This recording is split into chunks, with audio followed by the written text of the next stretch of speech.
So if you found this, it's for you. There is a very strong message that has been coming through, and it's time for you to take your power back, babes. Is what it is. I can tell you for so long, like, I've had these intuitive gifts, this like wisdom, this channeling power that comes through me. And I waited and waited and waited for somebody to give me permission to use it, for somebody to validate it for me. Sorry, I'm off center and it's driving me nuts. Okay. For somebody to validate it for me, for somebody to like let me know it's okay to use these powers. Like, we believe you. And I was telling my therapist one day, you know, I forget my wording, but it was just like, I'm just, you know, basically waiting for permission. And she's like, whose permission are you waiting for? And I'm like, yeah, good point. I guess that's me. I guess I'm the one that can give me permission.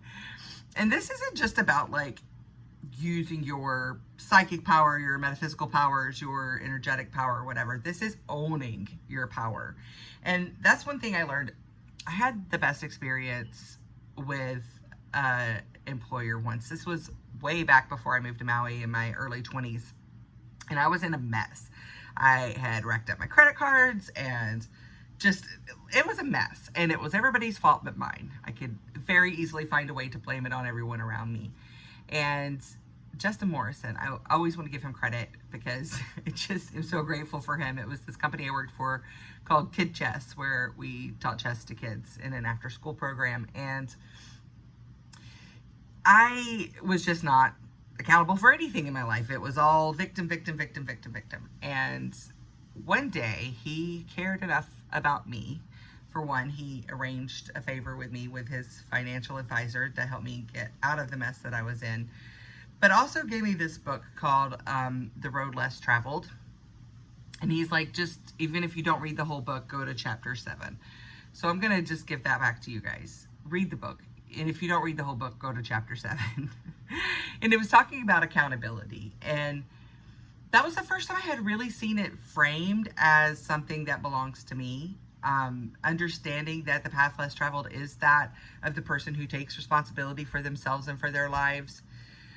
The thing I realized about that is that, like, we can blame our problems on everyone. I could literally go to every problem or any issue that I have in my life right now, and I could find, sorry, I've got to rearrange this.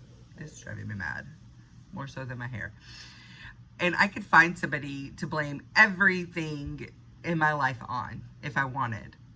But by doing that, I'm giving them the power to change it. Like, it's like this because of them, or because of this system, or because of this oppression, or whatever it is. And while there's truth to that, like, those things definitely contributed, ultimately, it is all my responsibility. It's my responsibility what I do with it.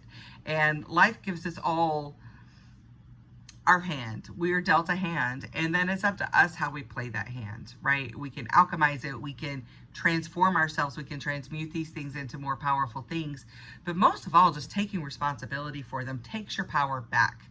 So if there's anywhere in your life right now that you are blaming someone else for where you're at, whether it be your awful childhood or your terrible boss or white supremacy, it's all valid. And until you take ownership of where you're at and your position to move forward in life, they have your power. Accountability is personal power. By taking accountability, you are giving yourself the power to change what is happening in your life. The minute you own it, you own all of it, then you have given yourself the power to do something different with what you've got. And that's something that the book goes into. It's like so much about taking the blame and accountability. Like, we're so afraid of that because everything is so harshly punished. Like, people aren't rewarding honesty and rewarding accountability so much as our systems are designed to punish us. And it keeps us in this shame cycle, which I talk about a lot on here, and how shame is used as a tool of oppression. Actually, I think the last video was about liberating yourself from shame. If you haven't watched it, watch it. I'll try to pop a card up here about it. We'll see. I'm still figuring that out, y'all. But anyhow, but we're afraid to be accountable. We're afraid to say I was wrong because we're afraid of all of the harsh punishment that comes with that.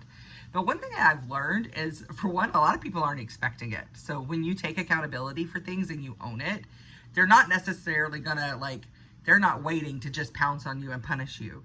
Most likely the opposite is going to happen, which is when you take accountability, people kind of pause and they're expecting the battle. They're expecting the pushback and the fight. And you don't give them that. You're like, my bad. That was totally my fault. You're right. This is my responsibility.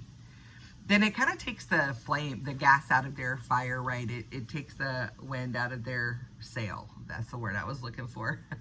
Whatever, we just made a new one. But it takes the wind out of their sail, right? And there's not that harsh punishment that you're expecting. And yes, there may be a situation you stole from your work and you want to go be accountable and tell your boss that you stole. You might get fired for that. Okay, there's going to be consequences sometimes. But for the most part, when we take responsibility for our actions, we're not punished for them. It actually, there's a reward there because it gives us back our personal power. And that's the great thing about, like, I can look at my life right now. Again, I could go back to my childhood. I could go back to conditioning, to limited beliefs that were placed on me. I could go back to the evangelical church. I can go to all these things that have caused obstacles in my life. But that would mean that I have no power to change, no power to fix what's happening. Not that there's a bunch of big things. My life is actually a really beautiful place right now. But there's always things, right? There's always something. And I'm not going to do that. That power belongs to me. And those things can influence me. They can make it more difficult. It could be an extra obstacle or an extra challenge for me to get through on my journey, on my hero's journey or my heroine's journey, right? But that's just part of the journey. The responsibility is mine on what I'm going to do with it. What I'm going to do with what this person did to me. What am I going to do with this financial situation? What am I going to do with this friendship situation? What am I going to do with this romantic situation? What am I going to do with living my purpose? Like, I could say, I want to use my voice and I feel this strong desire to use my voice, but I was so conditioned by the church that being psychic it makes me a witch. It's witchcraft. It's of the devil. It's demonic forces. And because of that, and all these people that are looking at me, that see me, like, I can't let them see that, because that, they can ostracize me. They can make fun of me. How powerless does that sound? Like, for one, if y'all know me, that ain't me. That ain't me at all. And the reason is because I own my power. Nobody has my power. The government does not have my power. My friends do not have my power. My lovers do not have my power. The church does not have my power. Nothing has my power but me. So no matter what the situation is, I am the one who has the power to change it, to do something about it. You can hear that in my voice, right? When I'm saying the different things without me even consciously doing that. You can hear the power coming out of me when I own my power, but when I give it to someone else, I'm quiet, deflated, I'm humble, like in this like passive way of like I'm in the mercy of what's happening to me right now. There's such a big difference in a life that is lived from a place of personal power and a life that is lived in a place of survival and constantly pointing the finger outside of ourselves. And it can be painful and it can cause us to have to face things. But I promise you, every time you're wanting to lash out at someone, every time you see a creator, even if I'm triggering you, or you hear somebody triggering you, it's easy for her because, all you're doing is giving me your power. It doesn't make me feel bad. It's not going to affect me or how I live my life. It doesn't make that person feel bad. It's not going to affect them or how they live their life. It's not going to make you look better. They're not going to do worse so that you can feel better about your situation. The only way to get out of it, the only way to make a difference, the only way to change and to live fully, authentically in your purpose is by taking accountability, about owning your own power. And what's great about that is, yes, we can own our power for the mistakes that we've made and for the places that we are that we don't want to be, but it also gives us the power to own all of the amazing, beautiful things that we've created, who we are, our effect on the world, our potential to affect the world, our futures, our future creations, our future impact, our future love, our future relationships. Like, when we are owning our power, we have control of all of that. And I'm telling you right now, it is time for us to take our power back, because everything around us is trying to make us feel powerless. Because they know. The powers that be, they know that when we are in our personal power, we cannot be touched by them, because they can do whatever they want to do. And when we have our power, it is untouchable. They cannot take that from us. And as long as we maintain our power, we have the power to say what happens next in our lives. So yes, accountability is a huge part of that. But a lot of it is just ownership. Like when I was talking before about using my gifts, it was just me being like, oh, this is mine. I'm the one in control of this. I'm the one that has the power to do this. I've even had situations where other people's guides are trying to pressure me into doing something, or like making something work so that I could talk to this person. And it finally is like, no, that's yours. This is not mine. This doesn't belong to me. If you want me to use my gifts to help this person who you're guiding, then you're going to have to create the opportunity. That's me owning my power. It doesn't belong to anything that's floating around in the spirit realm. Floating, I know it's a little cliche, but you know what I mean. Like, it doesn't belong to anything outside of me. Nobody gets to tell me how to use my power. Nobody gets to tell me that it doesn't exist. Nobody gets to tell me that I'm using it wrong, or that put any shame on it, because it belongs to me. It belongs to me and nobody but me. And I will not give it to someone else. And I invite you to take this stance in your life right now, because again, the powers that be, the things that are the powers that be, the things that are happening around us try to convince us that we don't have power. But that's the beauty of the collective. The more of us who are owning our personal power, the more of us who have control of our lives, who have taken complete accountability for our lives. And when I say have control, that's what I mean, because there are things that are happening that are out of our control. When we have control of our lives, it means we are in control of how we react to it and what we do with it. Right now, like, something comes to me, I don't even think twice about it. I'm like, oh, that would be hard, except I know exactly what to do with that. I could do this, I could do this, I could do this, instead of being like, oh my God, that's devastating. That's really going to set me back. That's going to be really hard to deal with. It's like, okay, that happens. And I know that I'm untouchable. I know that no matter what is happening on the inside, on the outside, that inside, I am unshakable. So throw it at me. And I'm not inviting problems. Lord knows. I don't need to. They find their way to me on their own. Talking about not being accountable, right? But you know what I mean? Like, we own our power. Like, nobody can take this. I'm unshakable. No matter what comes at me, I'm going to be okay. I don't want my house to burn down, and I'm not inviting that in any means. But if my house burned down, I would be okay. I would be disappointed. I would be sad. I would process that. I would allow myself to feel it fully. And then I'd be like, okay, now this happened because there's something better. What's next that's better than this? And that's having the power, because if I were in a victim mindset, I love that I come into this analogy or this metaphor, because it's so real. Like, if I were in the victim mindset of this, it'd be like, oh my God, look, I can never get it right. No matter what I do, things just don't work. And the universe has just done this to me. And now what? Like, now I've got to suffer, because obviously, I mean, what's left but suffering? Now I'm going to have to claw my way back, or I'm going to have to go live with this family member that is toxic that I don't want to be around, or I'm going to have to go back to this toxic ex, or I'm going to have to go beg for money on the side of the road. Like, whatever the thing is, like, that's being the victim about it. But when you're in your power, you're like, okay, the house burned down. The universe is clearly trying to direct me into something bigger and better, and this was holding me back. So thank you, universe. This sucks. I'm going to cry the loss of my family mementos, of the photos, of the things that can't be replaced. I'm going to let myself feel the devastation of the loss. I'm going to let myself rest and restore.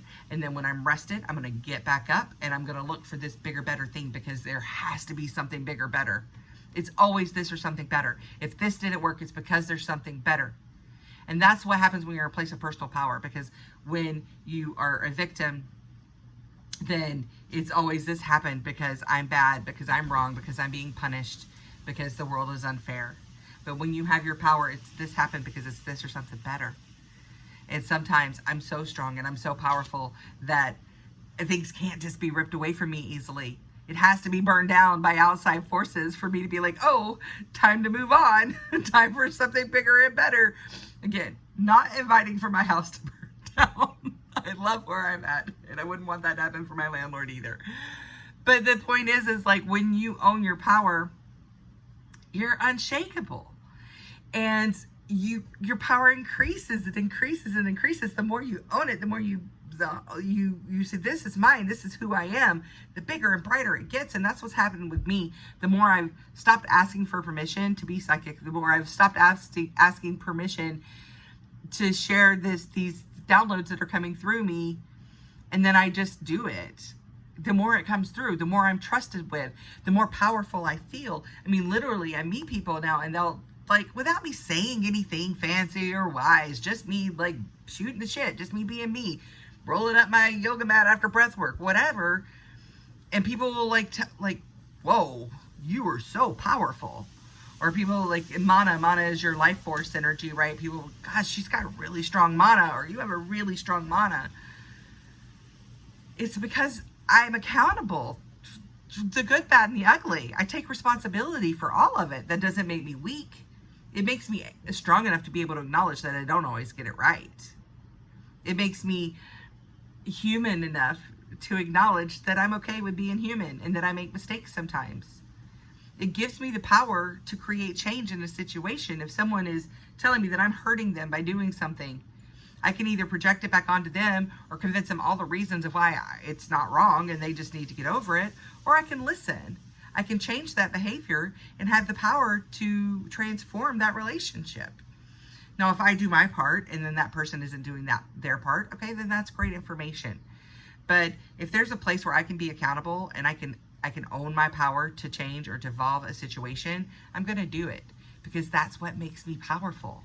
The more I own my power and don't give it to somebody else, the more power I have. And it's the same for you. It is time for you to take your power back. It is not your abusive husband. It is not your abusive boss.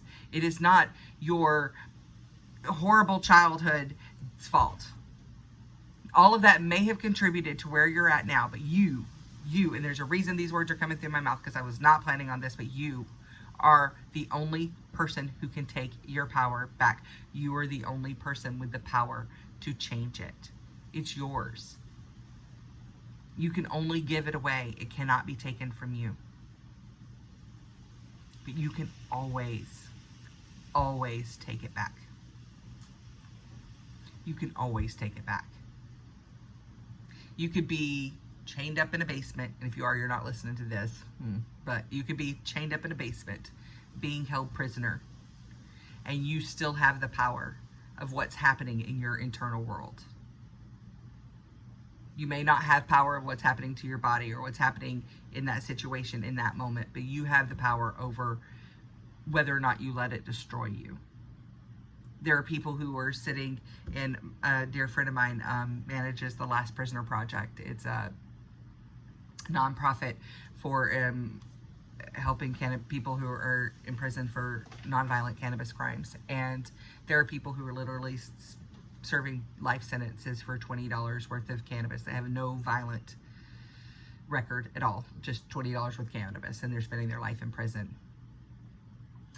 Some of them are going to turn themselves over to the darkness and become part of it and become part of that prison life. And some of them have sat there for 20 years and never let it affect them. They're just waiting for their time to come when they can get out, or hopefully something will change. They're working within the system trying to change something, waiting for new things to come up along, like Last Prisoner Project, these nonprofits and such that are helping these people get their records expunged, get pardons, grants, all that stuff, helping their families and stuff. Like, there's the person who sits and is like, okay, well, they've taken my life, so I'm just, fuck it, I'm just going to do whatever, and they become violent, they give up. And then there are the people that are mad. They're sitting in a jail cell for something that they should not be in there for. And they still maintain their character, their hope, their relationships with their family. Those are powerful people, because they maintain their personal power. It was not taken from them by someone else. It's never taken from them. They did not give it away. When the system came and put them behind bars, they did not give their power away. They held on to it. And right now, we need this power in our lives, because there are so many forces that are trying to convince us that it does not belong to us, that we are powerless in these situations. We need to have our personal power so that our lives can be strong and we can be in position to help others If need, we can be in position to help ourselves, that we are in a position of power in our lives. If we feel powerless to what's happening around us, then they win. And we lose every time. But it's time to take your power back. Because when you have your power, it is literally, it's our life force energy. It is the energy that creates worlds. It is unstoppable. What one person in their power could do pales, like in comparison, what pales in comparison is 50,000 people under someone else's control.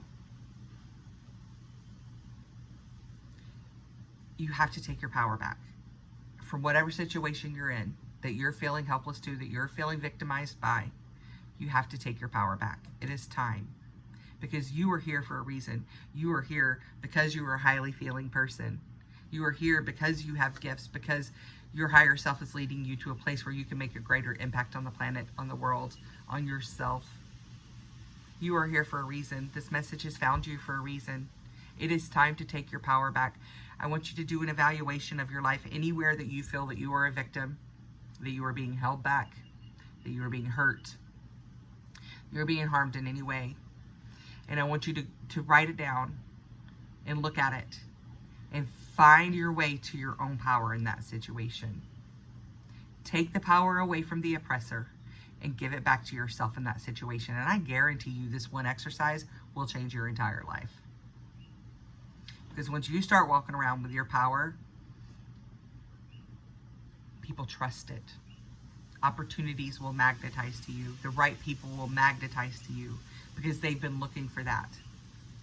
And the more you own your personal power, the more you don't need other people's.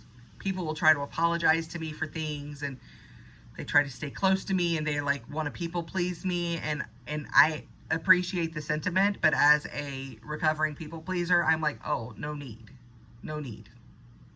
I often don't answer messages for 2 days. No need to apologize to me. No need. If you didn't feel like going out and you changed that plan, thank you for letting me know. I really appreciate that you listened to yourself and that you communicated it honestly.